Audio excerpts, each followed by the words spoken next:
आज आपण बनवणार आहे रवा पापड। रवा पापड बनवण्यासाठी इथं 1 वाटी भरून रवा घेतलाय। रवा आता आपल्याला भिजायला घालायचा आहे। रवा भिजायला घालण्यासाठी 1 पातेलं घेतले, त्या पातेल्यामध्ये रवा काढून घेऊ। रवा पापड बनवणार आहे आपण। पांढरे शुभ्र होण्यासाठी आपण रवा धुवून घेणार आहे।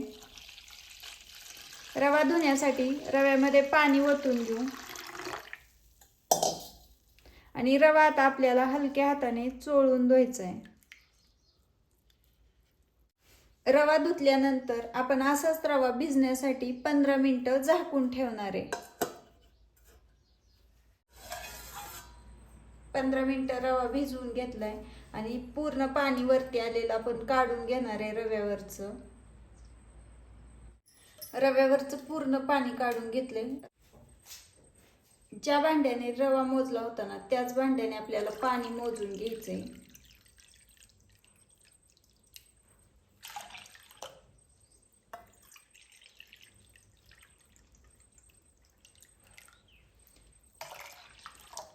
दोन वाट्या पाणी ओतून घेतले रव्यामध्ये। मिक्स करून घेऊ आणि साईडला ठेवणार आहे। पातेल्यामध्ये पाणी ठेवायचंय गरम करायचं।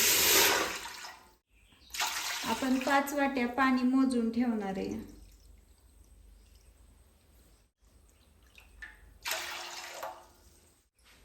5 वाट्या पाणी उकळण्यासाठी ठेवले आणि कडकडीत उकळी येऊन देणार आहे।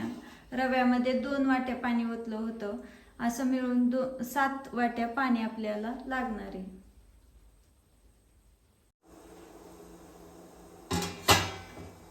पाण्याला उकळी आली बघू। पाण्याला उकळी आली खळखळीत।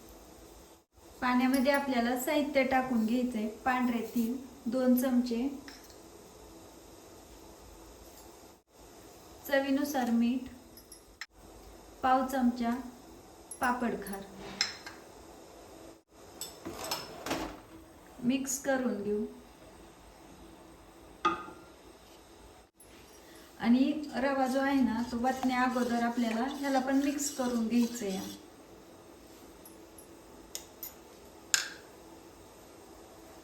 एका हाताने ओतायचं आणि एका हाताने मिक्स करायचं।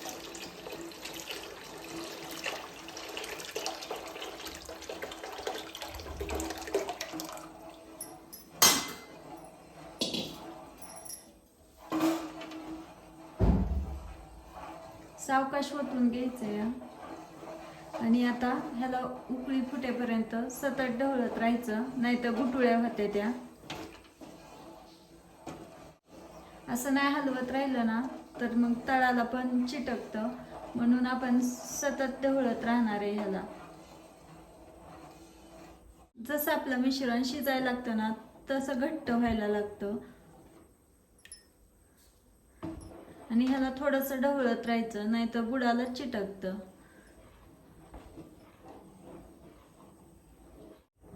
आता आपल्या मिश्रणाला उकळी फुटली बघा, तुम्ही पाहू शकता। थोडा वेळ असं ढवळत राहणार आहे।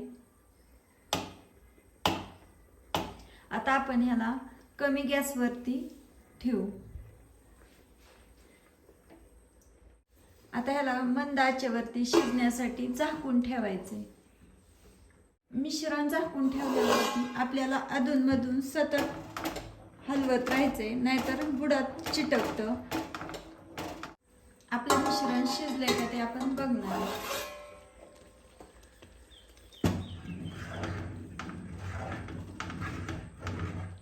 तर तुम्ही पाहू शकता आपलं मिश्रण पापड बनवण्यासाठी एकदम परफेक्ट झालंय।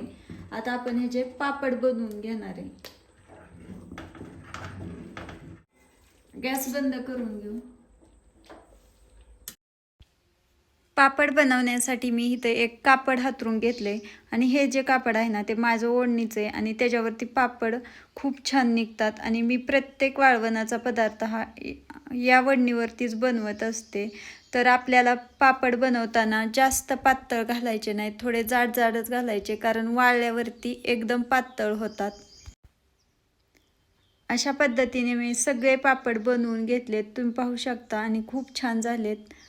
आता आपण यांना 2 दिवस कडकडीत उन्हात वाळवून घेणार आहे। आपले पापड पूर्ण सुकलेत, आता आपण यांना काढून घेणार आहे। काढण्यासाठी ना मी इथून कापड असं पालतं टाकणार आहे आणि त्याच्यावरती पाण्याचा शिंतोडा देणार आहे। पाण्याचा शिंतोडा दिला की पापड आपले लगेच सहज निघतात आणि त्यातमध्ये ना हे माझं ओढणीचं कापड आहे ना ते एकदम भारी आहे, ह्याच्यावरचे पापड लगेच निघतात आणि मी प्लॅस्टिकच्या कागदाचा वापर करत नाही उन्हाळी वाळवण बनवण्यासाठी। तर आपण असंच 10 मिनिटं ठेवणार आहे भिजण्यासाठी पापड। तर आता आपण पापड काढून घेणार आहे कापडावरचे।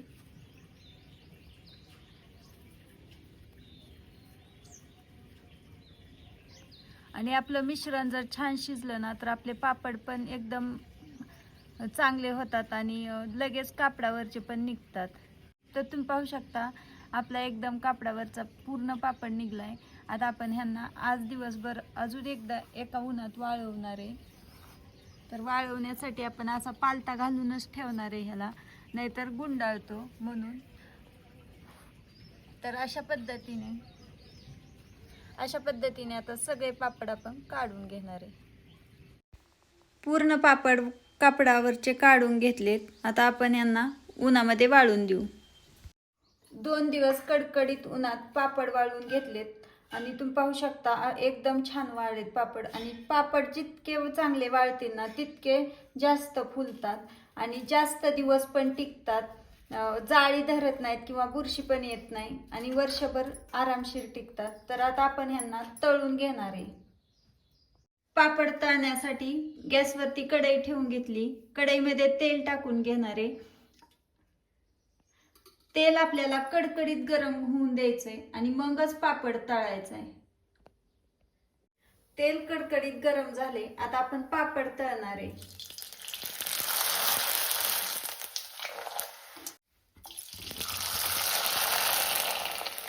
तुम्ही पाहू शकता पापड आपला चौपट मस्त असा फुलतोय।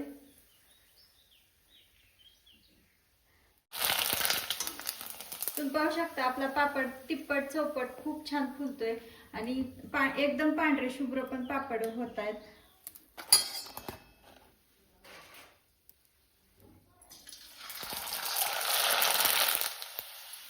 तुम्ही पण या उन्हाळ्यात नक्की अशा पद्धतीने पापड बनवून बघा रव्याचे। व्हिडिओ आवडला असेल तर व्हिडिओला लाईक करा, चॅनेलला सबस्क्राईब करा। व्हिडिओ पाहिल्याबद्दल